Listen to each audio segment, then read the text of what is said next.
Kashmir file film की चर्चा चल रही है, जिस प्रकार का षड्यंत्र पिछले 5-6 दिन से चल रहा है, पूरी जमात बौखला गई है पिछले 5-6 दिन से।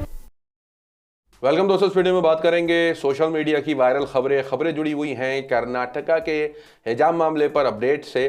कौन क्या कुछ लिख रहा है वो मैं शेयर करूंगा, साथ ही साथ आपके साथ शेयर करूंगा कि द कश्मीरी फाइल्स पर प्रधानमंत्री नरेंद्र मोदी ने बयान दिया है। जी हाँ, उन लोगों के बारे में कहा है जो इस फिल्म की आलोचना कर रहे हैं, और काउंटर में प्रधानमंत्री नरेंद्र मोदी से लोगों ने क्या कुछ कहा वो भी मैं शेयर करूंगा इस वीडियो में। सबसे पहले शुरुआत करेंगे आपके साथ कि कर्नाटका के हिजाब मामले पर कर्नाटका के हाई कोर्ट ने जो फैसला सुनाया, उन्होंने कहा अपने बयान में कि एजुकेशनल इंस्टीट्यूट में जो हिजाब बैन है उसे सही ठहराया, और अपने बयान में कहा कि हिजाब इस्लामिक धर्म का अनिवार्य हिस्सा नहीं है, मतलब इस्लाम का हिस्सा हिजाब नहीं है। सोशल मीडिया पर इस बयान के बाद जिस तरीके से जिन लोगों ने याचिका दायर करी थी उन्होंने सुप्रीम कोर्ट जाने का फैसला किया। पत्रकार ने इस चीज़ को शेयर किया कहते हुए कि हिजाब के पक्ष में याचिका दाखिल करने वाली स्टूडेंट्स ने सुप्रीम कोर्ट जाने का फैसला किया। एक तरफ ये अपडेट, दूसरी तरफ स्टूडेंट्स की तरफ से, यानी आपकी स्क्रीन पर देख सकते हैं कि गवर्नमेंट पीयू कॉलेज यादगिरी की जो स्टूडेंट्स हैं उन्होंने जो है वो क्लासेस और एग्जाम्स को बाइकआउट किया, और कर्नाटका हाई कोर्ट के इस जजमेंट के खिलाफ जो है वो इन्होंने अपना प्रोटेस्ट किया। साथ ही साथ शेयर कर दूं आपके साथ कि असदुद्दीन ओवैसी ने इस पूरे मामले पर, यानी जो कर्नाटका के हिजाब और जो हाई कोर्ट ने फैसला सुनाया इस पर जो है इससे डिसअग्री करा है, और साथ ही साथ उन्होंने ये कहा है कि वो उम्मीद करते हैं कि स्टूडेंट्स जो हैं ये मामले को लेकर के सुप्रीम कोर्ट जाएंगे। और अपने बयान में ये कहा कि ये फैसला जो है वो कहीं ना कहीं खारिज करता है फंडामेंटल राइट को, freedom of religion, culture, freedom of speech और एक्सप्रेशन को, और कॉन्स्टिट्यूशन के प्रियम्बल के मुताबिक लिबर्टी दी गई है, liberty of thoughts, expression, belief, faith and worship की।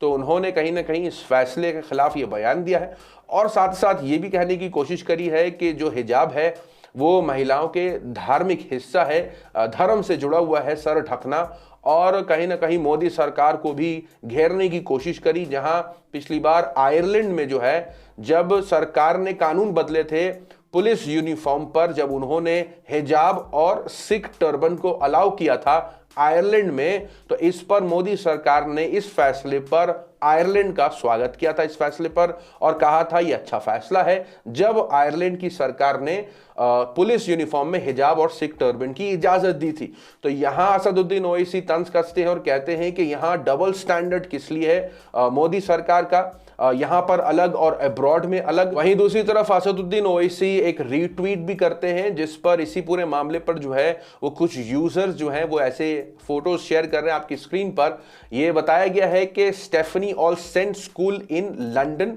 अ चर्च ऑफ इंग्लैंड स्कूल, जहां लंदन के एक स्कूल का फोटो शेयर किया जिसके अंदर हिजाब अलाउड है, एक महिला हिजाब में खड़ी है। तो कहीं ना कहीं सवाल उठाया जा रहा है कि बाहर मुल्क में इस चीज़ की इजाज़त और यहाँ पर किस तरीके से बैन की कोशिश। और मैं आपकी जानकारी के लिए बता दूं, मैं ऐसे रिएक्शंस लेता नहीं हूं, लेकिन आप लोग ही चाहते हैं कि दूसरा पक्ष भी रखा जाए। तो यहाँ एक यूज़र हैं जिन्होंने ये बात रखने की कोशिश करी कि अगर स्कूलों में हिजाब अलाउ कर दिया जाएगा तो भारत कुछ इस तरीके का हो जाएगा। आपकी स्क्रीन पर यहाँ पर हिजाब पहनी महिला नहीं दिख रही, यहाँ मर्द दिख रहे हैं टोपी में, लेकिन खैर दूसरा पक्ष जो कि आप मांग करते हैं वो मैंने आपके सामने दिखाने की कोशिश करी। लेकिन इसी पूरी अपडेट पर एक यूजर ने एक और बात जो कही है इस पूरे कर्नाटका के हाईकोर्ट के फैसले पर, आपकी स्क्रीन पर अनस अब्दुल्ला है, फेसबुक पर इन्होंने पोस्ट किया है, और इन्होंने ये बताने की कोशिश करी कि जिन आधारों पर हाई कोर्ट में याचिका दायर की गई थी फैसला उन्हीं आधार पर है।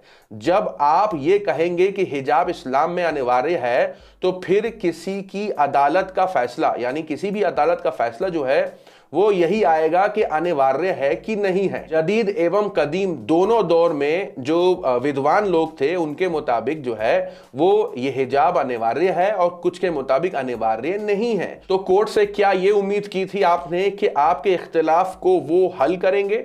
कोर्ट ने आप ही के एक बड़े समूह के विद्वानों के पक्ष में फैसला लिया है। मतलब इस्लाम में ही दो पक्ष ऐसे हैं इस पोस्ट के मुताबिक कि एक के मुताबिक हिजाब अलाउड है, एक के मुताबिक हिजाब अलाउड नहीं है इस्लाम में। तो जब कोर्ट ने ये फैसला सुनाया तो उन्होंने एक जो है पक्ष के हित में तो सुनाया, तो इस पर आलोचना जो लोग कर रहे हैं उस पर इन्होंने ये जवाब देने की कोशिश करी। दूसरी अपडेट में शेयर करना चाहूंगा आपके साथ कि द कश्मीरी फाइल्स का जो मामला है वो जिस तरीके से बढ़ रहा है और प्रधानमंत्री नरेंद्र मोदी भी इस पर चर्चा करते दिखाई दिए। आपकी स्क्रीन पर प्रधानमंत्री नरेंद्र मोदी के बयान को शेयर किया एक यूजर ने और अपनी बात यानी प्रधानमंत्री नरेंद्र मोदी की ही बात अपने ट्वीट में लिखने की कोशिश करी और कहा कि जो लोग फ्रीडम ऑफ एक्सप्रेशन के झंडे लेकर घूमते हैं वो पूरी जमात पिछले 5 से 6 दिनों में बौखलाई हुई है। जो सत्य है उसे सही स्वरूप में दुनिया के सामने लाना देश ही की भलाई होती है, प्रधानमंत्री नरेंद्र मोदी। और उन्होंने ये बताया कि किस तरीके से ये इस फिल्म को जो है डिस्क्रेडिट करने की साजिश जो है वो होती देखी जा रही है। प्रधानमंत्री नरेंद्र मोदी ने द कश्मीरी फाइल्स को देखने के लिए लोगों से मांग करी और जो लोग इसका विरोध कर रहे हैं उनको भी जवाब देने की कोशिश करी कि अगर आप पिक्चर बनाना चाहते हैं तो बनाइए। जो उन डायरेक्टर को सही लगा पिक्चर और जो सत्य उनके मुताबिक था उन्होंने ये बात रखने की कोशिश करी। प्रधानमंत्री नरेंद्र मोदी के इस बयान पर जो है वो लोगों के अलग अलग जो है वो रिएक्शन आने शुरू हुए। आपकी स्क्रीन पर यूजर्स ने परजानिया पिक्चर का जो परजानिया पिक्चर थी 2002 के गुजरात जेनोसाइड पर बनी गई थी, यहां तक कि जो पिक्चर जिन्होंने पिक्चर बनाई थी उनका भी मैं आपके साथ ट्वीट शेयर करूंगा कि उन्होंने ये पिक्चर क्यों बनाई थी। यहां लोगों ने लिखा कि परजानिया मूवी जो कि 2002 गुजरात दंगों पर आधारित थी, उस मूवी को जो है वो गुजरात में बैन कर दिया था, यानी उन्होंने जो है वो काउंटर किया प्रधानमंत्री नरेंद्र मोदी का। और जब प्रधानमंत्री नरेंद्र मोदी जब चीफ मिनिस्टर थे गुजरात के तो उस दौरान इस पिक्चर को बैन कर दी गई थी। यहां जब गुजरात में द कश्मीरी फाइल के ऊपर से जो है वो टैक्स फ्री कर दिया गया है स्टेट में इस पिक्चर को, तो इस पर पत्रकारों की तरफ से रिएक्शन आपकी स्क्रीन पर कि गुजरात के थिएटर के ओनर पर जो है वो उनको बैन करने को कहा गया था। परजानिया पिक्चर जो कि 2002 गुजराती दंगों पर बनाई गई थी तब इस पिक्चर को बैन कर दिया गया था और अब इस पिक्चर को यानी द कश्मीरी फाइल्स को जो है वो टैक्स फ्री किया जा रहा है। तो यहां जिस तरीके से भारतीय जनता पार्टी इस पिक्चर को प्रमोट कर रही है उनके ऊपर इस पिक्चर को प्रमोट करने पर जो है वो काफी जो है आलोचना होती देखी जा रही है। यहां मैं आपके साथ शेयर करना चाहूंगा जिस शख्स ने इस मूवी को बनाया था, नाम था राहुल ढोलकिया। जी हाँ, इन्होंने इस पिक्चर को बनाया था परजानिया को, और इन्होंने इस पिक्चर को बनाने से पहले के जो कारण है वो बताए। अभी का ट्वीट नहीं, पहले का ट्वीट है। जब कभी भी कश्मीरी पंडितों का जिक्र होता है, जब कभी नफरत का जिक्र होता है तो कुछ ऐसे लोग जो है वो अपनी बात सामने रखने की कोशिश करते हैं। उस वक्त का यही हाल था।